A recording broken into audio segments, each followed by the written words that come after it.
চাঁদের গায়ে চাঁদ লেগেছে, আমরা ভেবে করব কি।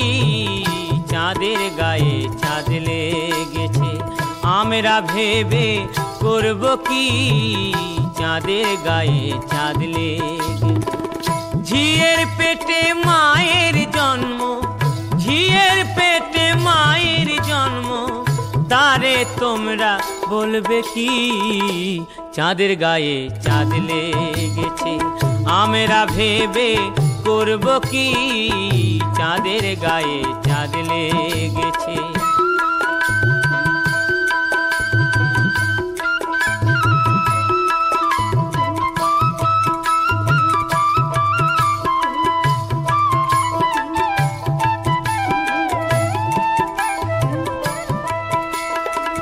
ছয় মাসের এক কন্যা ছিল, 9 মাসে তার গর্ভ হলো।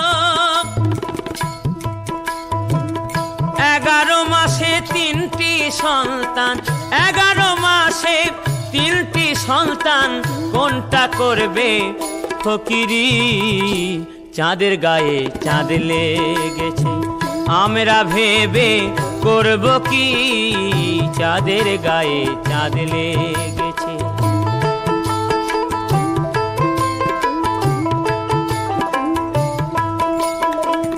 ঘর আছে তার দুয়ার নাই, লোক আছে তার বাক্য নাই গো।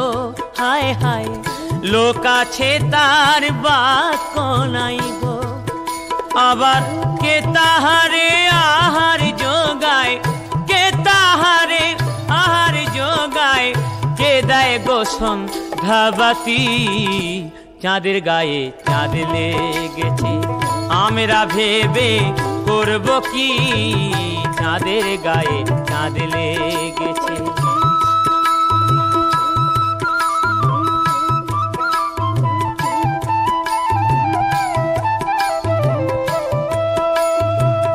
ফকির লালন ভেবে বলে, ছেলে মরে মাকে ছুলে গো। হায় হায়, ছেলে মরে মাকে ছুলে গো।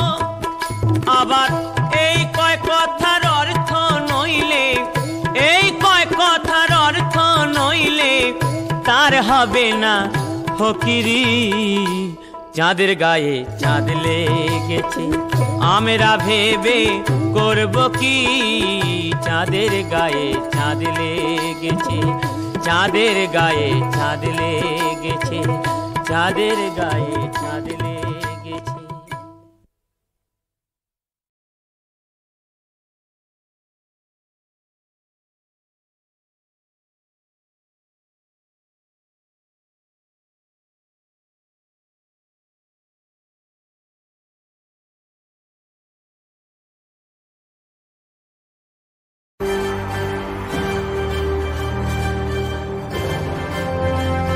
শেষের কথাই আছে কি, লালন ফকির ভেবে বলে মাকে ছুলে মরে ছেলে, অথবা মায়ে ছুলে মরে ছেলে। যাই হোক, এই 3 কথার অর্থ নইলে তার হয় না ফকিরি। এই 3 কথা কি, এখানে মাকে, ছেলেকে আর মরা কি, এই 3টা জিনিস যদি না জানে, শুধুই কোপনি আর করঙ্গ পড়াই হবে, ফকিরি আর হবে না। কি কথা বুঝাইছে? আর প্রথম যে কথাটা, চাঁদের গায়ে চাঁদ লেগেছে, আমরা ভেবে করব কি, এই যে কথাটা সাইজি কিন্তু বাংলায় বলেছেন, আর এটা কিন্তু আরবিতেও আছে। তলাল বদরু আলাইনা মিন সানিয়াতিল বিদাই ওয়াজাবা শুক্রু আলাইনা মাদালিল্লাহি দাই। এই যে কথাটা বলে, সাইজি বলছে চাঁদের গায়ে চাঁদ লেগেছে, আর ওনারা আরবিতে বলতেন যে দেখো দেখো আমাদের মাথার উপরে পূর্ণিমার চাঁদ উদিত হয়েছে। এখানে বদর, বদর হলো পূর্ণিমার চাঁদ। তলা মানে উঠা, উদিত হওয়া, রাইজিং, ইংলিশ বলে রাইজিং। তাহলে আল বদরু আলাইনা, দেখো দেখো আমাদের মাথার উপরে পূর্ণিমার চাঁদ উদিত হয়েছে। এই আরবিতে চাঁদের তিনটা নাম, চাঁদের তিনটি নাম। সারা মাসের চাঁদকে বলা হয় কমর, আর 3 দিনের 1 থেকে 3 দিনের চাঁদকে বলা হয় হেলাল, আর শুধু 14তম রজনীর যে চাঁদ সেই চাঁদকে বলা হয় বদর। চাঁদের 3টা নাম আরবিতে, কমর, হেলাল, বদর। তলে আল বদরু আলাইনা, দেখো দেখো আমাদের মাথার উপরে চাঁদ উদিত হয়েছে, পূর্ণিমার চাঁদ উদিত হয়েছে। আর এই চাঁদের প্রশংসা করা একবারে দোলনা থেকে কবর পর্যন্ত আমাদের জন্য আবশ্যক, ওয়াজিব। ওয়াজাবার শুক্র আলাইনা, এর প্রশংসা করা আমাদের জন্য আবশ্যক, ফরজ। ওয়াজিব মানেও আবশ্যক, আবার ফরজ মানে আবশ্যক, একই কথা। সেটা মাদা লিল্লাহিদা, দোলনা থেকে অর্থাৎ জন্ম থেকে মৃত্যু পর্যন্ত এর প্রশংসা করতে হবে যে চাঁদ উদিত হয়েছে। চাঁদের গায়ে চাঁদ লেগেছে, আবার কেউ কেউ বলে চাঁদের গায়ে দাগ লেগেছে, এরকম কথা কিন্তু আছে সমাজে। এগুলো হলো অপভ্রংশ, অপব্যবহার, বাণীর অপব্যবহার, না জেনে অপব্যবহার করা। চাঁদের গায়ে দাগ লাগেনি, চাঁদের গায়ে চাঁদ লেগেছে। এখানে চাঁদ বলতে গেলে কি? চাঁদ বলতে গেলে মরমীবাদে বা আধ্যাত্মিক বিদ্যায় বা আত্মদর্শনে সকল গুরুত্বপূর্ণ বিষয়কে চাঁদ বলা হয়। যেমন গুরু চাঁদ, শিষ্য চাঁদ, নয়ন চাঁদ, জ্ঞান চাঁদ, মন চাঁদ, সকল গুরুত্বপূর্ণ বিষয়কে চাঁদ বলা হয়। এখানে কাকে চাঁদ বলা হয়েছে? চাঁদের গায়ে চাঁদ লেগেছে। এরকম আরেকটা বাণী আছে আমাদের লেখা, চাঁদ হয়েছে চাঁদে উদয়, চাঁদে চাঁদে চন্দ্র গ্রহণ, চাঁদে বিশ্ব জ্যোতির্ময়, চাঁদ হয়েছে চাঁদে উদয়। আর চাঁদের গায়ে চাঁদ লেগেছে। এখানে প্রথম চাঁদটা দ্বারা কৈশোরকালকে বোঝানো হয়েছে, পুরুষদের কৈশোরকাল, অর্থাৎ পুত্র সন্তানের কৈশোরকাল, কন্যা সন্তানের কৈশোরকাল। এই হলো এক চাঁদ। এই চাঁদের গায়ে যৌবন নামক আর একটা চাঁদ উদিত হলো। চাঁদের গায়ে চাঁদ লাগলো, অর্থাৎ কিশোরের শরীরে যৌবন উদয় হলো। চাঁদের গায়ে চাঁদ লেগেছে, আমরা ভেবে করব কি? এইটা হলো অলংকার। ঝিয়ের পেটে মায়ের জন্ম, তারে তোমরা বলো কি? মরমীবাদে দেহটাকে বলা হয় ঝি, আর দেহে পুরুষ দেহের ভিতরে যে শুক্রের সৃষ্টি হয়, বীর্যের সৃষ্টি হয়, এটাকে বলা হয় মা। এই বীর্য হলো সারা পৃথিবীতে যত সাম্প্রদায়িক মতবাদ আছে তত সাম্প্রদায়িক মতবাদের মা। মা দুর্গা বীর্য, মা লক্ষ্মী বীর্য, মা ফাতেমা বীর্য, মা আসিয়া বীর্য, মা মরিয়ম বীর্য। খালি 2টা মা বাদ্য ব্যতীত, মানে আদিমাতা, আদিমাতা হাওয়া, এইটা হলো নারী জাতির রজ, রজকে বলা হয় আদিমাতা। আর আমাদের এই ভারতীয় পুরাণে বলা হয় এটা সরস্বতী বা শতরূপা। এই আদিমাতা, শতরূপা ও সরস্বতী মানেও হলো প্রায়োগিক অর্থটা হলো নারী জাতির রজস্রাব। যেহেতু এই রজ ছাড়া বিশ্বের কোনো কিছুই সৃষ্টি হয় না, এই জন্য এটাকে বলা হয় আদিমাতা। ইংলিশে বলা হয় ইভ, যেটা বাইবেল থেকে এসছে ইভ।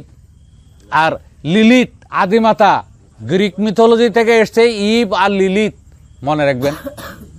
ইভ হলো ইভিনিং এর সংক্ষিপ্ত রূপ। ইভিনিং, ইভিনিং মানে সন্ধ্যা, আর সন্ধ্যার লগ্নটা হলো লাল। সন্ধ্যা যখন হয়ে যায় পশ্চিম আকাশ লালিমা দেখা যায় না, তাহলে ইভ মানে হলো সন্ধ্যা, ইভিনিং, সন্ধ্যা। আর আরবিতে এসছে হাওয়া, মা হাওয়া। এই হাওয়া 2টো অর্থ খুব ভালোভাবে লক্ষ্য করবেন। হাওয়া আরবিতে একটা হলো পেঁচানো হয় আর একটা হলো লম্বা হা। এখান থেকে যেটা বের হয় সেটা হাওয়া। হাওয়া কাক যেভাবে ডাকে হাওয়া, এই হাওয়া উন অর্থ হলো লাল রঙের আভা, রক্তিম আভা, মানে ওই ইব। আর যেটা মুখের ভিতর থেকে বের হয় হাওয়া, পূবাল হাওয়া পশ্চিমে যাও বাইয়া, আমার সংবাদ পৌঁছে দিও নবীর রজায় যাইয়া। আছে না এরকম গান? এই হাওয়া হলো বাতাস, বায়ু, অনিল। আর হাওয়াউন শব্দের অর্থ হলো লাল রঙের আভা, রক্তিম আভা। তাহলে ইব মানেও রক্তিম আভা পেলাম, হাওয়া মানেও রক্তিম আভা পেলাম। এবার আসি আমরা আমাদের এই উপমহাদেশের স্মরণের দেবী সরস্বতী। মা সরস্বতী সবাই পূজা করে না? এই শিল্পীরা আরও বেশি পূজা করে মা সরস্বতী বিদ্যা, যন্ত্রে সালাম করে এরা সবাই যন্ত্র ধরে, গান ধরে, সঠিক না? তার মানে মা সরস্বতী আমার কণ্ঠে ভর করুক আর সুন্দর করে আমি গানটা বলি। আমি ওই গানের ব্যাখ্যাই আছি, বাইরে যাই নাই।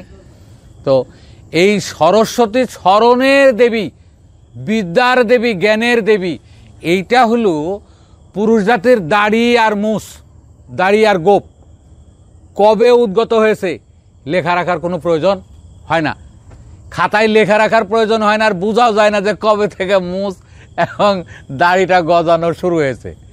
আর তেমন এটা লেখা রাখার দরকারও নাই।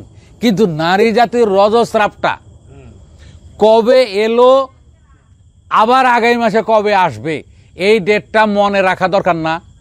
প্রতিটা নারী মনেও রাখে, আর যাদের মহান হয়তো একটু ভোলা তারা কিন্তু খাতাতে লিখেও রাখবে। কারণ আগামী মাসের কত তারিখে আসবে ওই টাইমে কোনো বিবাহে, কোনো দূরের ভ্রমণে, নৌকা ভ্রমণে, খেলাধুলায় এরা যাবে না, ঠিক না? ঠিক না? নারীরা যদি ওই তারিখে যদি বিকেএসপির প্লেয়ার হয় খেলতে যাবে না, শরীর খারাপ, ওই টাইমে আমি যাব না, অ্যাবসেন্ট। বিদ্যালয়ে হয়তো যেতে পারে কিন্তু শক্তির কাজে তো আর যাবে না। তার মানে ওই ডেটটা স্মরণ রাখার দরকার। এখান থেকে স্মরণের দেবী এখন হয়ে আমাদের কাছে আছে কি একটা কিংবদন্তি স্মরণের দেবী। আসলে প্রকৃত স্মরণের দেবী হলো মা রজস্রাব। ক্লিয়ার? আদিমাতা হলো রজস্রাব, সে যেই ধর্মগ্রন্থেই থাক আর যেই ভাষায় থাক আর যেই মতবাদেই থাক, আদিমাতা হলো রজস্রাব। আর মা, জগতের মা, বিশ্ব মাতা, জগৎ নন্দিনী, জগমাতা বা জগৎ মাতা হলেন এই পুরুষ জাতির বীর্য। ক্লিয়ার? ঝিয়ের পেটে মায়ের জন্ম। তাহলে আমার এই কিশোর দেহটা যখন আরেকটা চাঁদ এসে লাগলো, যৌবন এলো, এখন এই দেহের ভিতরে বীর্য নামক আরেকটা মায়ের জন্ম হলো। ঝি হলো দেহ, বীর্য হলো মা। ঝিয়ের পেটে মায়ের জন্ম, তারে তোমরা বলবে কি? কথা ক্লিয়ার? চাঁদের গায়ে চাঁদ লেগেছে, কিশোর চাঁদের গায়ে যৌবন চাঁদ উদয় হয়েছে, আর এই দেহের ভিতরে বীর্যের উদয় হয়েছে। এটা হলো প্রথম কথাটা, প্রথম অন্তরা। দ্বিতীয় অন্তরাটা হলো 6 মাসের এক কন্যা ছিল, 9 মাসে তার গর্ভ হলো বা বিয়ে হলো। এখানে 6 মাসের কন্যা বলতে গেলে 6 রিপু, 6 দেওয়া যা আছে, 6 চোরা, 6 মাস, 6 বছর, 6 রাজা, 6 প্রজা, 6 সূর্য, 6 পৃথিবী, 6 দেওয়া যা আছে সবগুলোই 6-এর মূলই হলো 6 রিপু, কাম, ক্রোধ, লোভ, মোহ, মদ, মাৎসর্য। 9 মাসে তার গর্ভ হলো বা বিয়ে হলো। এই 9 মাস দ্বারা দেহের বাহ্যিক 9টা দ্বার বোঝাবে। দেহের দ্বার আবার 2 ধরনের, একটা হলো বাহ্য দ্বার, একটা হলো অন্তর্দ্বার। অন্তর্দ্বার মানে ভিতরে যে দ্বারগুলো আছে এগুলো অন্তর্দ্বার, বাইরে যে দ্বারগুলো আছে এগুলো বহির্দ্বার, বাহ্য দ্বার। তো বহির্দ্বার কয়টা? 9টা। এই চক্ষু, কর্ণ, নাসিকা 6, মুখ 1, 7, আর নিচে জলদ্বার, মলদ্বার। ঠিক আছে? এই 9টা দ্বার হলো বাইরে। 11 মাসে 3টি সন্তান, মানে আরও 2টো গুপ্ত দ্বার আছে। একটা পুরুষ জাতির শিশ্নের মাথা থেকে 1 ইঞ্চি ভিতরে আবার বীর্যদ্বার আছে, আর নারী জাতির মানে জননালীর ভিতরে আবার গুপ্তদ্বার আছে, সেটা হলো ভিগুদ্বার বা রজদ্বার। তাহলে 2টা গুপ্তদ্বার, মোট হলো 11টা দ্বার। 11 মাসে 3টি সন্তান। 3টি সন্তান কি কি? এই 3টি সন্তান হলো একটা লাল সন্তান, একটা সাদা সন্তান, একটা কালো সন্তান, যেটাকে বলে সত্য, রজ, তম। এইটা মানে 11 মাসে 3টি সন্তান। কোনটাতে হয় ফকিরি? সাইজির আরেকটা বাণীর ভিতরে আছে, এক মেয়ের নাম কলাবতী, 9 মাসে হয় গর্ভবতী। ওই গানের ভিতরে বলা আছে মেজোটা তার ফকির হয়। এক মেয়ের নাম কলাবতী, 9 মাসে হয় গর্ভবতী। এখানে 9 মাসে তার গর্ভ হলো, আর ওখানে 9 মাসে হয় গর্ভবতী, কথা কিন্তু একই, বুঝাইছে? ওইখানে এই গানের উত্তর দেওয়া আছে মেজোটা তার ফকির হয়। তাহলে এখানে লালটা প্রকৃতি, প্রকৃতির নিয়মে আসবে যাবে, আর কালোটা হলো ঊর্ধ্ব জগৎ, সেখানে সব সাধকও পৌঁছতে পারে না, এটা কঠিন, দুর্লভ, ওইটাও না, আর এটা প্রকৃতি, এটাও না। মাঝখানে হলো সাদা ধারাটা, এটা সাধকদের জন্য সহজলভ্য, সেই সাগরের মিষ্টি পানি যেখাই আছে যতখানি, হালিম বলে তেমনি জ্ঞানী তেমনি তার ফকিরি, তহুই সাগর কঠিন পাড়ি, অথই জলে মানিক পাবি হইলে ডুবারি। তো মেজটা তার ফকির হয়, অর্থাৎ সাদা বর্ণের রসের সন্ধান যারা পাবে তারাই ফকির হবে। তার দ্বিতীয় অন্তরা শেষ। তৃতীয় অন্তরা হইল ঘর আছে দুয়ার নাই, মানুষ আছে তার কথা নাই বা বাক্য নাই, কে যোগায় তার খানাপিনা, কে দেয় সন্ধ্যাবাতি। এটা হলো মায়ের জরায়ু। মায়ের জরায়ুর ভিতরে ঘর আছে, কোনো দোয়ার নাই। যতক্ষণ পর্যন্ত সন্তান ভূমিষ্ঠ না হবে ততক্ষণ পর্যন্ত ওই পর্দার কোনো দোয়ার নাই। কেউ যদি বলে মশারি আর কেউ যদি বলে কবর, এগুলো ঠুনকো, এগুলো গ্রহণযোগ্য না, এটা নেওয়ার মতোই না। ও কথা বলছে যে দেহতত্ত্বের কথা, ওই দিকে বাইরে গেলে মিলবে না। তো তাহলে ঘর আছে দোয়ার নাই, এটা হলো নারীদের জরায়ু। কে ঘর আছে দোয়ার নাই, মানুষ আছে কথা নাই, এই মানুষ কিন্তু আবার আমি আর আপনার মতো মানুষ না। এইটা হলো মানুষের আগের রূপটা, আদি রূপটা। মানে জলাকারে যেই মানুষটা চলে ফিরে, সোনার মানুষ, মনের মানুষ, অধর মানুষ, অটল মানুষ, কি রূপের মানুষ, এই মানুষের কথা বলা হয়েছে। ঘর আছে দোয়ার নাই, মানুষ আছে তার বাক্য নাই। সেটা হলো তরল রূপে যে মানুষটা আছে তার কোনো কথা নেই। কে যোগায় তার খানা পিনা, কে দেয় সন্ধ্যাবাতি, এটা হলো অলংকার। শেষ অন্তরটা হলো লালন ফকির ভেবে বলে মাকে ছুলে মরে ছেলে। তো এখানে এই তিন কথার অর্থ নইলে তার হয় না ফকির। এই তিন কথা হলো মা কে, সন্তান কে, আর মরা কি। এখানে বলছে যে আমরা আগেই বলে আসছি যে মা হলো পুরুষ জাতির বীর্য, সন্তানটা কি? সন্তান হলো যার যার শিষ্ণ, পুরুষ জাতির শিষ্ণকে বলা হয়েছে সন্তান। সেটা হজরত ইব্রাহিম আলাইহিস সালামের সন্তান হজরত ইসমাইল আলাইহিস সালাম হোক, এটা ইসলামিক মিথোলজি।